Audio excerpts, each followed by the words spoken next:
大家好啊！咁嚟到呢第44條片啦，八字淺談。咁今日呢，想開一個八字嚟睇呢，就係阿羅啟豪先生嘅八字分享下。咁點解會開嚟睇呢？因為有我識嘅人呢，就叫咗好耐啊，成日呢提我想開呢個八字睇下點樣，睇下佢嘅流年啊，同埋睇下佢嗰個實際嘅情況喺呢個玄學上去點樣睇。咁新年前就滿足下佢嘅願望，咁就開嚟睇下啦。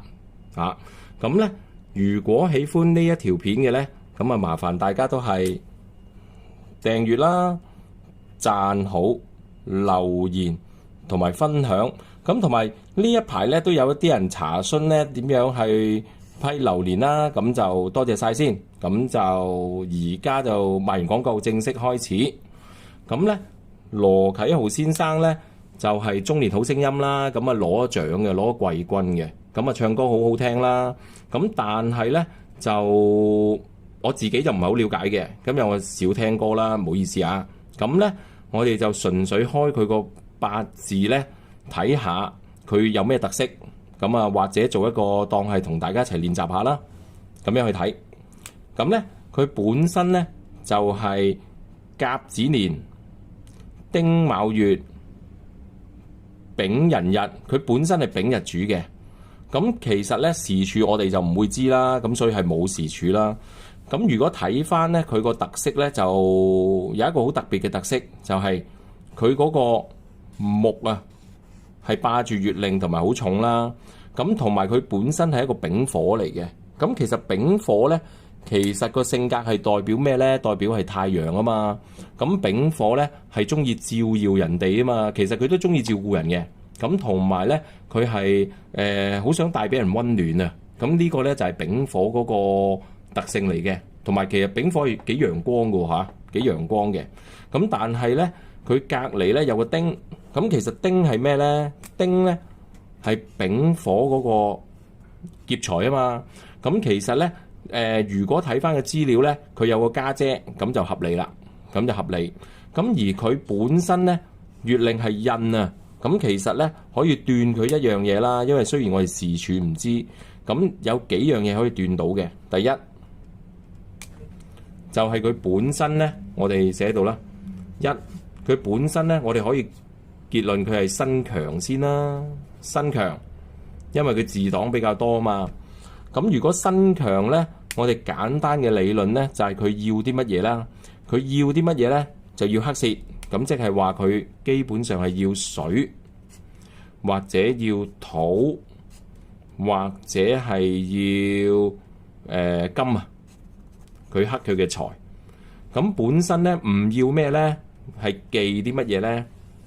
忌呢，可以話係忌幫身啊嘛。咁佢忌木同埋火，咁呢個呢，我哋簡單嘅理論可以知道一樣嘢啦。咁第二啦，佢個印呢係好重啊，一個8月月令啦，坐又係印啦，天干仲有個甲係透出，咁呢可以代表住呢佢嘅媽咪啦，媽咪呢嗰個能力好高，同埋呢嗰個對佢嘅影響好大。咁而另外一樣嘢呢，可能咧，我哋呢一個時柱我唔知啊，咁但係如果你淨係睇呢6個字就見唔到財，即係話咧可能同爸爸嘅緣分會薄少少咯。咁呢個去咁樣睇嘅。咁而另外咧，我哋可以去睇到咧，佢就係有官煞，有個官咧係指係佢嗰個年，而同埋隔離咧佢係有刑害啊嘛，佢子卯係雙刑嘅。咁啊，亦都代表住咧有幾樣嘢啦。第一，佢去外國讀書咧係正確嘅，因為咧佢至少要離家啊嘛，佢有刑有沖。第二咧就係可能咧父母嗰個關係未必太好啦。咁呢個咧亦都係代表住係年月柱嘅。咁我哋用個學理去講。咁而我哋而家就開始睇下咧，不如佢揾到嘅資料，佢嘅大運會點咧？其實每個大運咧代表住佢唔同嗰個階段啊，我哋去咁樣去睇。咁咧，我哋第一個大運咧，佢就睇翻佢係85年啦，85年開始，咁就係細個嘅時候。咁其實咧可以睇到啦，一柱我哋都係佢喜神嚟嘅喎。咁其實細個就行喜神運，咁代表住咧家境唔錯啦，因為細個唔識揾錢啊嘛。第二就係佢呢個咧係佢嘅食傷，咁係佢發揮到嘅喎。咁發揮到係咩咧？第一就係佢應該咧好細個就展現到佢自己一啲嘅才華出嚟，展現到一啲嗰個自己想做嘅嘢出嚟俾人睇到。咁同埋咧，佢如果身強，我哋好早之前咧，你可以睇翻唔同嘅片啦。身強，如果佢又行到嗰個叫做喜神運嘅食傷咧，咁即係話佢細個咧係喜神發揮得到啦。咁即係話讀到書。咁呢一個咧就係咁睇咧。咁而佢行到去第二個運咯，第二個運天干咧見到己，咁其實咧佢甲己一合之後變咗咩咧？變咗都係土嚟嘅。甲己一合咧，佢個行為上咧都係嘅土，即係話咧佢表現出嚟咧，佢更加即係可能係12歲到21歲嘅時候咧，更加想自我一啲發揮自己嘅才能多啲啦。咁所以咧，佢如果假使佢喺外國就會適合一啲啦。咁而佢地支咧行到個自運，咁佢哋會睇到咩咧？其實咧佢仍然係因為佢本身咧係春夏天出世啊。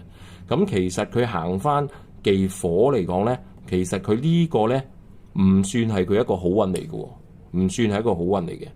咁而呢一個簡單嚟講，如果真係再推落去咧，自五味咧都未必係佢嘅喜神運嚟嘅，未必係佢喜神運，即係代表住咧佢可能係讀完書啦，但係咧喺嗰個叫做事業上啊，或者係佢嗰個叫金錢上啊，都未必係咁理想嘅，係咪？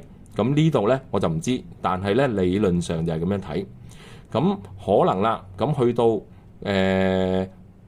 佢22至到31歲嘅時候咧，其實天干咧佢都係透咗2個財出嚟。咁即係話咧，嗰20年之間咧，其實有機會喺某一啲年份啦，其實係有異性出現啦。拍拖，因為佢唔會20年都出現噶嘛，你要撞啱一啲年份。但係逐年去睇就唔睇噶啦，流年。咁我哋睇啲翻咧，呢2個運嚟講咧，應該咧都會有拖拍啊，或者係如果知佢依家未結婚，即係拍唔成啦，咁或者係散咗啦。但係基本上係有出現過，亦都有拍過拖噶啦。咁喺呢2個運會出現呢一度。咁好啦，咁去到咧佢翻咗嚟啦。我假設佢翻咗嚟啦，去到個未運，其實呢一個咧唔係一個好嘢嚟嘅。理論上咧，佢呢個運咧行一個未咧，其實就唔係佢要嘅嘢啦。咁而天干咧，佢就丙辛合，佢又合埋佢，咁即係財來合我。咁有機會咧，有一啲異性呢段時間啦，我講呢段時間咧係佢32至41之間，有機會咧有一啲女性同佢一齊係黐埋嚟，咁但係咧本身呢一個咧係帶俾佢麻煩嘅，咁有機會喺呢段時間會出現嘅喎，咁亦都冇得查證嘅，呢個我哋理論上係咁樣睇啫。